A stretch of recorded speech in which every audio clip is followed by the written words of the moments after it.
And what's up, Utah? Welcome back to We Are the People. This is your host, Jason Preston. And we have a phenomenal show. We are very excited. We have in the house, I'm going to tell you right now, it's Phil Lyman. I know you guys are very excited about this. People in Utah are absolutely lights out excited about him. And there are two very, very big things we're going to be talking about today. First off, what happened with us finding out that he didn't get the signatures he needed. And second, I'm going to let Phil announce something very big is about to come. So hang on, make sure you stay with us for that announcement, because something big is about to go down and it will get national press. One of the things I love about Phil is Phil's here for the fight, and we need warriors, and Phil is very much that. Before we jump into it, please make sure you're following us and subscribing on the website. Go to wearethepeople.org. If you want to be more involved, two things: we need more private journalists. As we jump into today's show, you're going to see that the journalism in Utah is absolute trash. All the mainstream media. The answer to that is you. We need more citizen journalists. So whether it's documenting things that are happening on the streets, or whether it's seeing an article that came out and saying, you know what, I have a better perspective, I'm going to share that. We encourage you to share that just send it to news@wearethepeople.org. We'll get it and we'll put it on the website, and we'll start pushing that out. So we can use your help that way. If you want to help us another way, you can donate, whether it's buying shirts, supporting us just through supporting shows, or helping us with our billboard campaign. We are bound and determined to take on this corrupt media cabal in Utah. So with that being said, the first thing I want to do is I want to welcome Darren Jones. Darren, what's up? It's doing great, man. Good to be here. It's awesome. Love to be in your podcast, dude. It's the first time, and I hope I don't screw it up. Well, Darren is, you're going to be seeing more of Darren. He's an incredible guy, incredible patriot, and he is doing a lot in the fight. And we'll have a show one day where we actually talk about his story, because he's got a pretty cool story. And the man, the myth, let's get right to it. Phil, welcome. Hey, it's good to be here. I was going to wear I pulled out a t-shirt that I've had sitting, and it says, "Trust God, not government." On the back says Jason Preston for Congress. And I was like, I'm going to wear that shirt. The original. I honestly did not get a chance to even go change, but I appreciate you, Jason. Well, you're tearing it up. And if you'd have been a congressman, you'd have been tearing it up, but you're tearing it up in this format. So well, thanks. we fight any way we can. And I'm just, again, thankful for you. And honestly, it's been amazing, Phil. It's been incredible. Cox must hate you. You ain't going away. I think he thought, you know what, we're gonna take it at primary, we'll get rid of him, and it'll be done. I had a colleague say, I give fiery speeches, yet you're the one that's seen as a firebrand. You're so reasonable, and yet they see you as a firebrand. I says, because I tell the truth. It's like, you can give fiery speeches, but two words of truth, like two genders or something like that. That's what gets the people coming after you. So yeah, I don't want Cox to hate me, but I want some honesty in this administration. We are not getting it. The threats are not going to work in this situation. So here we are. I mean, it's honestly, I am very thankful, that you've continued to fight, continue to expose him, because, and the other thing is you've built an incredible followership of people who love you. I mean, you see your signs everywhere. People are just become enamored with you, and rightfully so. But you are shining a light on, I think, the most important issue in Utah, and he's shining a light on election integrity, and that is their weak spot. That is one of the biggest vulnerabilities they have is the problems with our elections in Utah, and I love that you are shining a light on it, and being relentless. It's interesting, and I was kind of making the connection today. If you wanted to run for governor, a really good platform would be to take on corruption. It just so happens our desire was to take on corruption. Just so happens a really good way to do that is to run for governor. So you put those two together, and it's kind of a magic combination. Things happen that you wouldn't get, and they expected, after the primary, it's like, well, you can just go away now. But we've had way more traction after the primary, simply because we said, well, we're actually sincere about this. We were actually sincere about taking down corruption. And at this point, the governor's race is very secondary to the whole. It always has been secondary in my mind, but it's very secondary to taking on the syndicate, as I call it. It is. And, for those who don't know, Phil's been a state rep. How many years? 6 years now. 6 years. So he's, seen the insides, the inner workings of the government here. And I'll just tell you from my perspective, it's just beyond corrupt. And one of the reasons I love Phil is Phil's always been relentless about doing the right thing, even when it means that people have given you hassle. They refuse to work with you at times. And again, that's to me what a leader does. A leader does the right thing. He's not concerned about, what will people think. It's just, is it right or is it wrong? And I think you have a very good moral compass for doing the right thing. And I think they've tried to make your life hard for doing that. I'm a huge fan of Ralph Waldo Emerson. I read his stuff. He is awesome. And something he says, there's these are my people. I belong to them. I would go to jail for these people.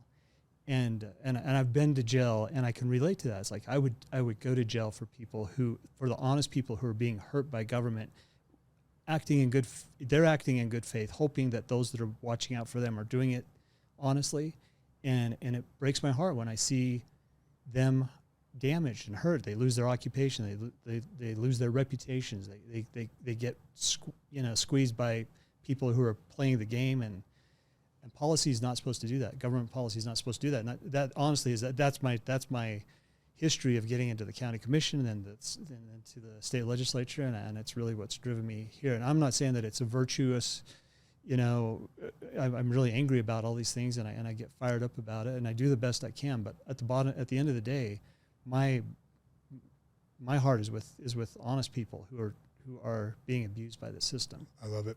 And I have one more question before we jump into it, because I know I'm excited to jump into it because we have some very important things to talk about today. But one of the things I've been wondering is, since you've been in this fight, how's it been being back in the legislature? What's the atmosphere like? How are people treating you? What's it like in there now for you? I mean, it's got to be a little uncomfortable. I mean, most of those people are Cox puppets. There's so many good people. There are so many good people, and when you get to know their families and things, you find out they may be misguided. They may be following a different path. But when I ran for my second term as a county commissioner in San Juan County, I said I didn't run for commissioner to make friends, and so far it's working. And that's kind of the way I felt I'm not up there to make friends, and I hope they're not up there to make friends. I hope that's not the objective. For some of them, it is. It is. It's relationships and networking and business connections and all those things. And for those people, they don't get me. They just do not get me. But there's a lot of people that do. There's a lot of legislators that, even if they don't, have an affinity towards me, they respect that I'm not kidding. Nobody ever thinks that I'm telling them what I think they want to hear. They pretty much know if that's what Phil's saying, it's probably what he believes, and that's worth a lot. Politically, it's worth a lot. And so I do have some good friends and some good colleagues, and I try to persuade the ones that are maybe persuadable. I try to persuade them to do the right thing, and every once in a while they wake up to. I shouldn't even say that because I'm sure they view me as I'm the pariah in their mind. I'm the one that's way off. But every once in a while you get some people that recognize that this is an honest endeavor. Well, we're glad to have you on the show and glad to have you running for governor.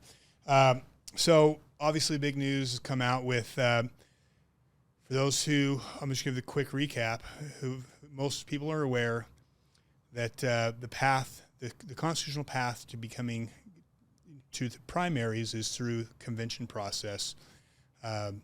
Phil won that with 67% of the vote, which makes him the official Republican nominee, the only nominee.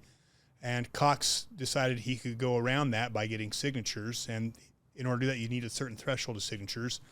And if you get those signatures, guess what? You get to go on the ballot. You get a disregard. And we're going to get into that. But turns out Cox, we find out last week, did not end up even getting enough signatures. Do you want to read the article there, Darren? Yeah, this is from the Deseret News, October the 15th, 2024. Utah audit finds errors in signature verification for Cox, Curtis, and Brown. And as it continues, it said that the legislative audit found errors in the verification, and a small percentage of signatures were rejected that should have been accepted, and others were accepted that should have been rejected, the audit said. So what are your thoughts about that? First of all, I'm grateful that they did the audit. I'm grateful that the leadership, ordered that audit.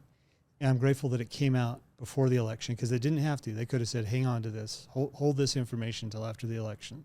Well, they did wait till basically the ballots were sent out. Let's be real. That's true. Yeah, they could have done this much earlier, and I've been begging for it for 4 months now, and in a lawsuit, since middle of June. I guess that's longer than 4 months, isn't it? Anyway, so we've been fighting this fight, spending a tremendous amount of money in courts and a huge amount of frustration trying to get this information. So yeah, there's plenty of frustration on my part, but I was grateful that it came out the same day that the ballots came out. That's better than saying, no, we're going to wait till after the election to do it. So that came out, and it really is vindication. There's so many people that had kind of started distancing themselves a little bit from our campaign, because it's not, anyway, for whatever reason. There's a lot of reasons we can talk about too, but Yeah. the bottom line is that was kind of a word salad the way they put that. What does that mean? It means he didn't get his signature. Okay, I love the freaking news here. Like, this is the Deseret News, KSL, like the garbage media. Like, instead of saying, hey, he didn't have enough signatures, he's not qualified, they spin it like that. Yeah. So the average reader is like, doesn't know what to even make of it. And to be fair, a legislative audit is not looking for, they're not looking for fraud. They're not trying to take anybody. They're looking at the process. And they said he according to them, he followed the process. And then the real kicker on this is, and even though he didn't get his signature, he had 28 days. So he would have, if this had happened, at the right time, then he would have gotten his signatures. It's like, since when does that factor in? If we're following the law, then you didn't get your signatures. So. Yeah, and that's the thing. The question I have for the people here of Utah is: do we believe in the rule of law? Do we believe that the rules that apply to regular people, or that the rules that apply to us don't apply to him? Because I guarantee, if I was running and I got signatures and I didn't get enough signatures, they would shut me down really quick.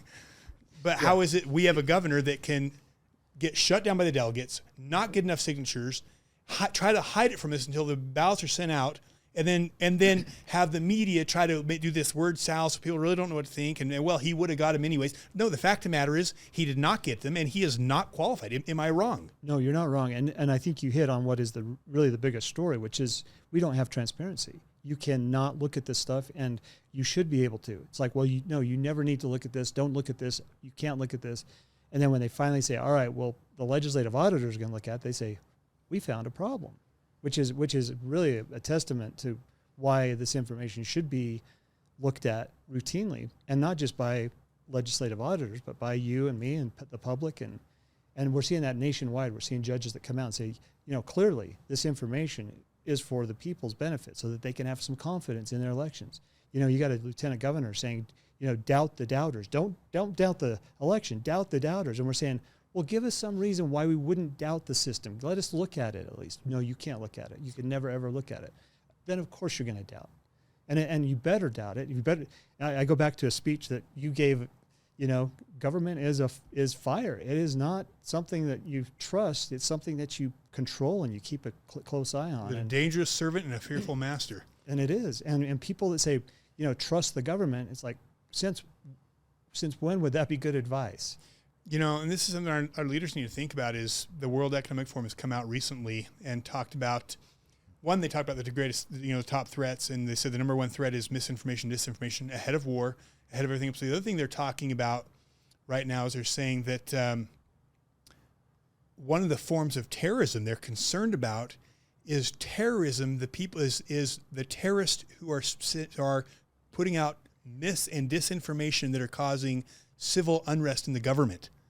So you have the World Economic Forum and the many leaders in this country that subscribe to that, saying that people who are challenging the government, putting out things that they go against their narrative, are terrorists, are being now defined as terrorists.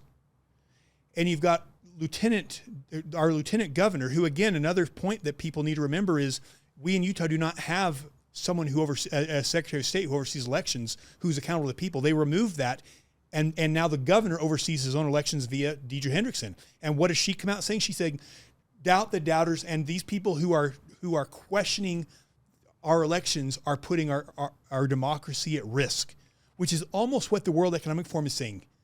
I mean, that's one step away from what they're saying, calling people like us terrorists. Yeah, lockstep. lockstep with that whole left woke narrative, which has been the frustration with this administration from the beginning. They're so connected to, I mean, through COVID, it's like anything that Biden said, Cox either said it right after or right before. It's just marching down that path. And you've got other good conservative states that are standing up and saying, you know, our people are smart enough to make decisions for themselves. Not in Utah. No, we've got emergencies declared, and then the amount of money that flowed through that whole process. You start to, you know, they say follow the science. Well, we followed the money, and by the time you get done, you're just like, man, this is a racket, and people should know. People should know that they've been played for the last, well, really for the last couple of decades. But yeah, I mean, I say, are we? What difference are we than Venezuela when we have a literal? I mean, is that not what a dictator does? Is oversee his own elections, cheat, and then still get in anyways? And the question is for the people is, who is going to hold him accountable if not you? Interesting you bring up Venezuela because they have more open access to their voter records than Utah does, and that's why people in Venezuela were looking at the record saying, "Hey, this is bogus. This election is not fair."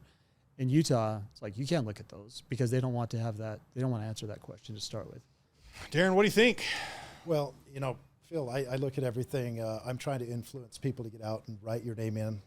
A lot of question about, are there other Lymans on the ballot?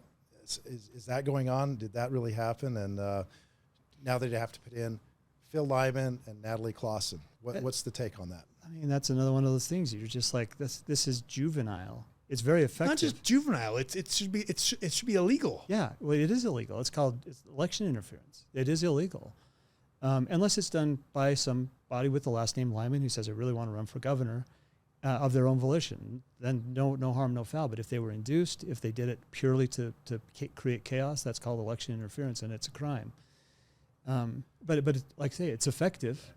So now if somebody writes in Lyman, that gets thrown out because, you know, and so all the investment that we've made, you know, you've noticed our billboards, very few of them say Phil Lyman. It's all Lyman. It's Lyman.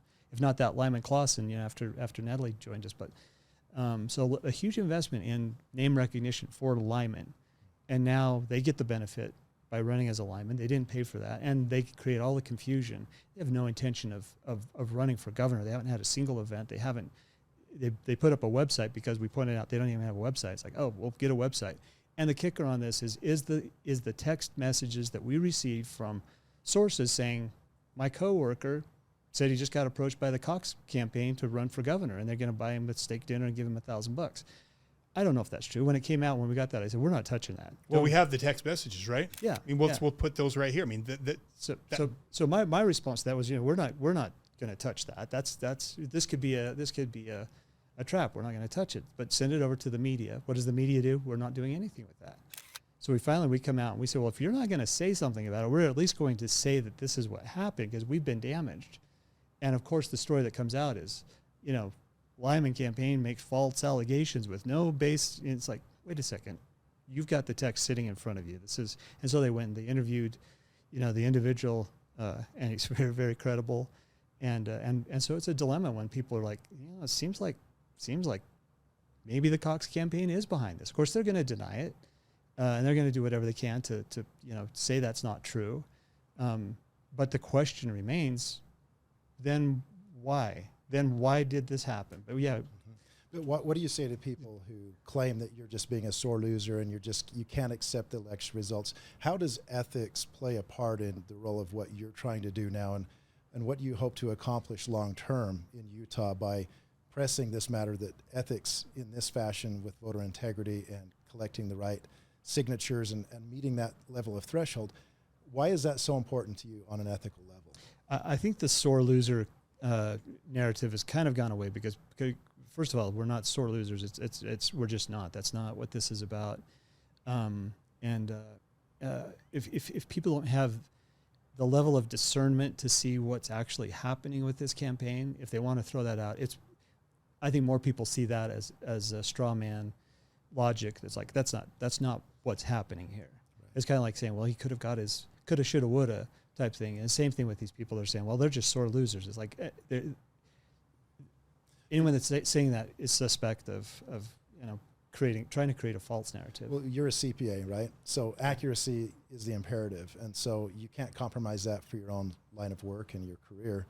So when you run for office, you want the same kind of standards and ethics applied that you have to adhere to as a CPA. Yeah, I think the thing that surprises a lot of people when they get to know me is that I'm a very reasonable person and a very logical person, and I'm not quick to anger. I'm not quick to make accusations. I don't like baseless accusations, and that's kind of by training. Also by training as a CPA, as you maintain a level of professional skepticism. Mm-hmm. You look at government and say, I'm not buying that. So it's trust but verify. It's like, it's not that I distrust you, but let's go ahead and take a look at this. And people in the public understand that. Government, when someone says, calls you names or something for that, it says more about kind of where they're at than the average reasonable person saying, well, it'd be a good idea to verify. Well, this is, I think one of the things that everybody's wanting to understand, know about, that I think the real big news is you have some big news. Share with us what is happening at the Supreme Court. What are you doing? What's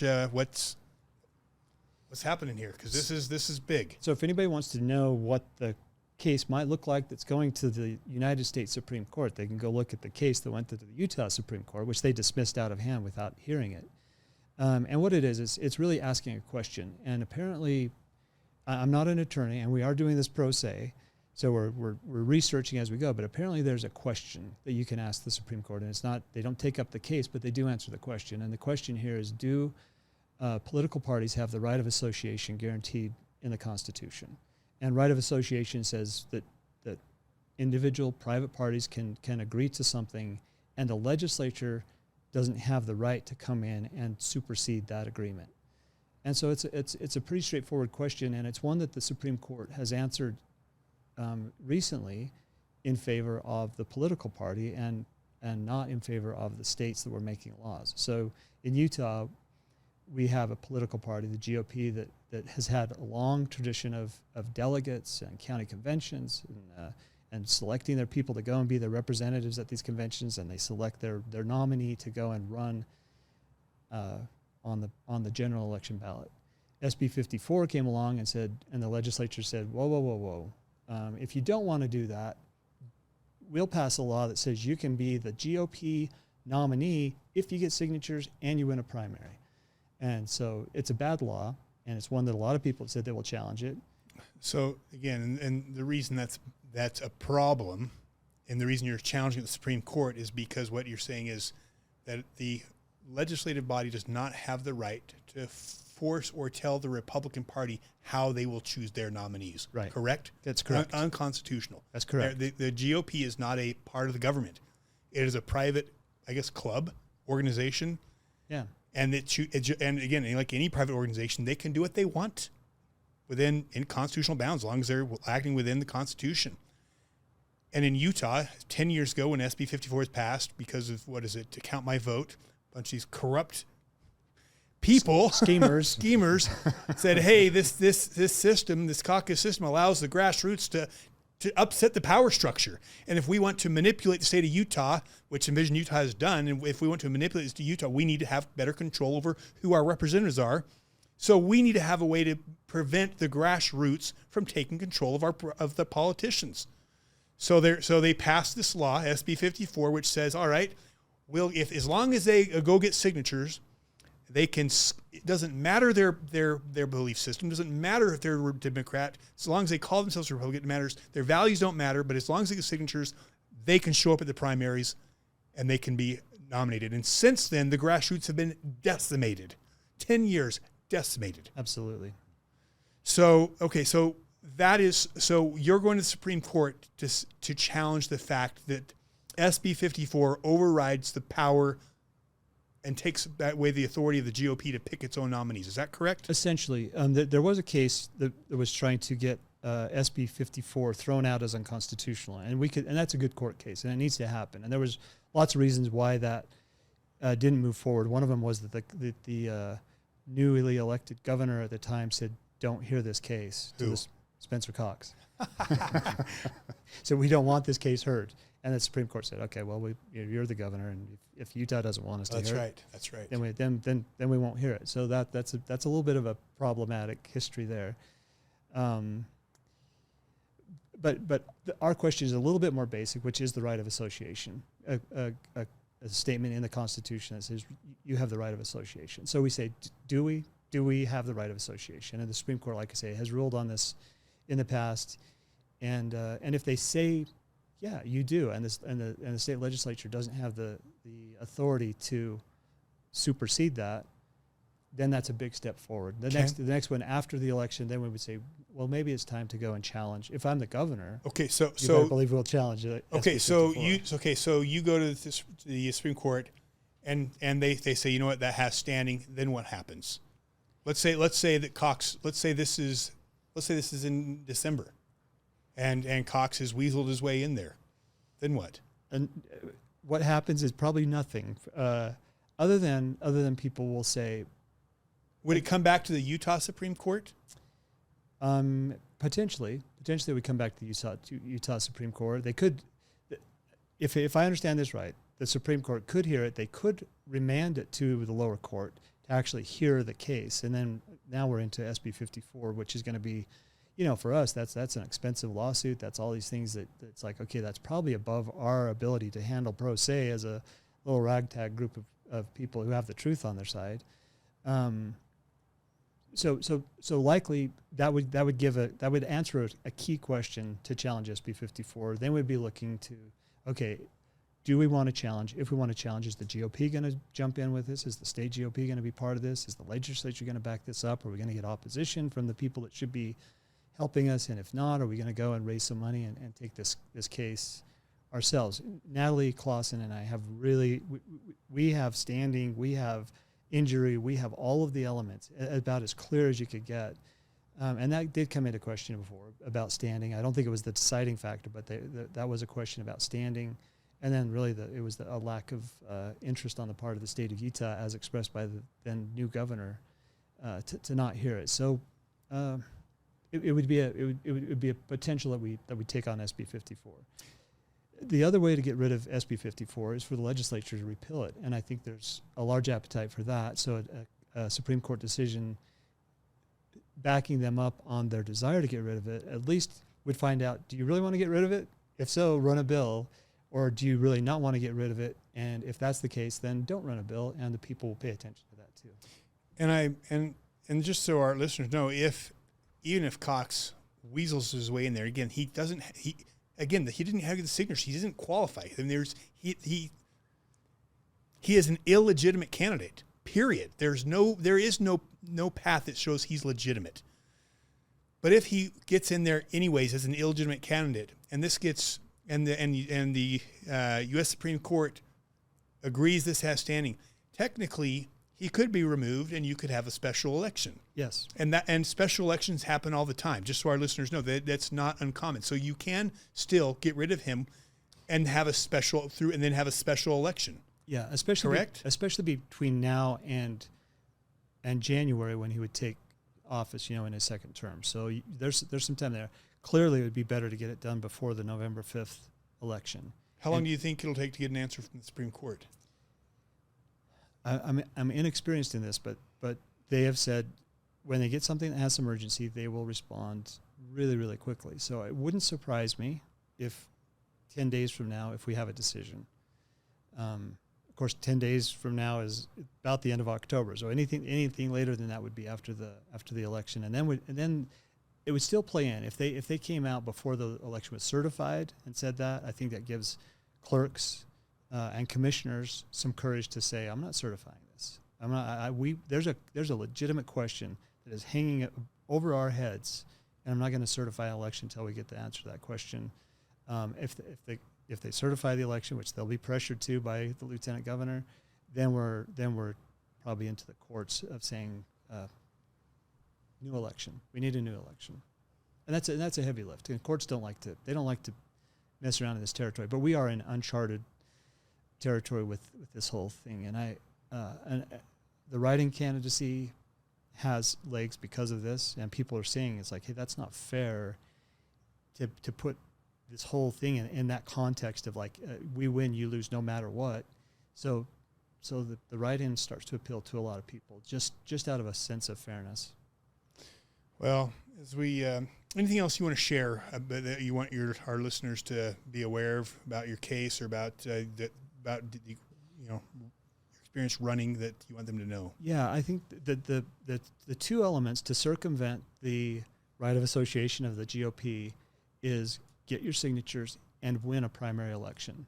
So the fact that we couldn't look at signatures is one thing. The fact that we can't look at the cast vote records, simple statistical analysis. We're not trying to find personal information. There's no personal information in the cast vote records, but the fact that we can't look at those is problematic. And a cast vote record really just is. It's like I'm a CPA, so you have a financial statement or you have the general ledger, and the general ledger will tell me when all those utility bills came through, and I can go back and say, oh, what happened in April? What happened in this? Likewise, a cast vote record has the timestamp on it by precinct, so I can go to a precinct and I could say, hey, at 12:30 at night, we had 400 votes recorded in this precinct. Why? And it doesn't answer the question, but it raises the question. And then you can also see some algorithms. You can see the evidence, and statisticians can spot these patterns that should be random. It's like, that's not random. Something's happening here, so they can spot those. So I'd love to be able to get a statistician to be able to put their hands on the cast vote records across the state and answer that question as well. You know, they kind of called our bluff on the signatures and found out, oh, we weren't bluffing. I think if they called our bluff on the cast vote records, that they would get their statistics back, and it'd be similar to what we found out with this audit, is that they're not blowing smoke. There's a pattern here that is troubling, and then that should prompt something else, which it wouldn't, because we're going still to the lieutenant governor. But at least the people would know that we've got a governor that should not legitimately be on that ballot. An illegitimate governor.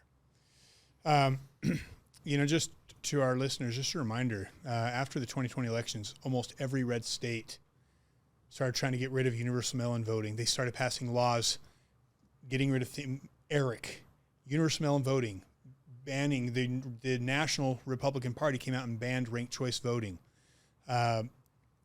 Almost every system of fraud, you have red states across the country that have tried to stop those and tried to put things in place to clean up their elections. In 2021, 2022, Utah refused to pass any laws, anything to clean up their elections, and we use every single system that has been identified for fraud. Clearly, there's problems in this state, and this has been what's frustrated me. And I think the nice thing is a lot of you guys are waking up, but I think the thing to remember is, if you're expecting your reps to fix this for you, who do you expect to fix this problem for you? Right? Who's going to fix this? The reps aren't going to fix this. Unless you start raising a ruckus, unless they see their neighbors showing up. When they see their neighbors showing up, and instead of just a bunch of ragtag people who they don't respect, but when they see their neighbors showing up on the Capitol floor, demanding to have our elections cleaned up, I think that's when you'll have some of these good reps will say, wait a minute, I can bow down to Cox and ignore these people, or I can listen to my neighbors. And I'll tell you, it gets much harder to do the wrong thing when you're looking your neighbors in the eye. And I think that's the call to you guys is if you want it, we have an illegitimate governor who is taking control. He has been appointing position after position. He threatened our current attorney general to step out, extorted him to get his guy in. You start to look at all the things this guy's done, what he's been doing in Mexico with our open borders, what he's doing to our economy, all the illegal money that came in through COVID, all the stuff he's done to push the woke agenda on this state. It is up to you to stop him. And I know a lot of you guys say, okay, well, it's time to vote. We're in a predicament here. Well, if we've got, if we vote for Phil Lyman, it's a vote for Brian King. Because what are the chances of a write-in candidate winning? I'm going to just tell you this. I get that. And I've thought a lot about this because there is a chance Brian King gets in. I don't think he's going to, because if you got an illegitimate governor who's done everything he's done so far to cheat and scandal his way, I'm pretty sure he's going to continue to scandal his way in. But you have a moral responsibility to elect good men to represent you who have values. Tell me how you can look your children in the night and look yourself in the mirror knowing you voted for Spencer Cox, knowing what you know about him. And I'll tell you this, wolves in sheep's clothing do a lot more damage in this country than wolves. For example, I will tell you, Bush pushed the Patriot Act. The reason they spy on you, the reason that you are now a domestic terrorist and the NSA is collecting all your data, that came from Bush. And all the talking heads, everybody pushed it along because he was a conservative. Wolves in sheep's clothing are dangerous. Then Obama came in. And I think that was one of the best things that happened in this country because it woke the sleeping giant. It started the Tea Party movement. I don't want Brian King in here. I don't want Cox in here. But our problem really isn't Brian King and it's not Cox. The problem is the people who are asleep and who are allowing this to happen. And if enough people in Utah woke up and if it took a Brian King to be an Obama, to be a slap across the face of the people in Utah to say, oh my gosh, what happened to this state?